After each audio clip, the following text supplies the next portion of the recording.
This tiny thing you see here has messed up my entire week. It all started when I was editing a video and suddenly heard this sound.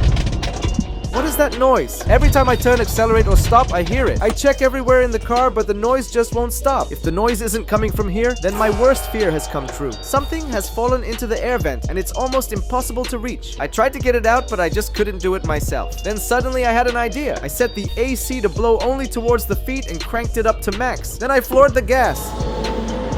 There it was. It looks like candy. I think I know who's behind this. Who dropped this in the car?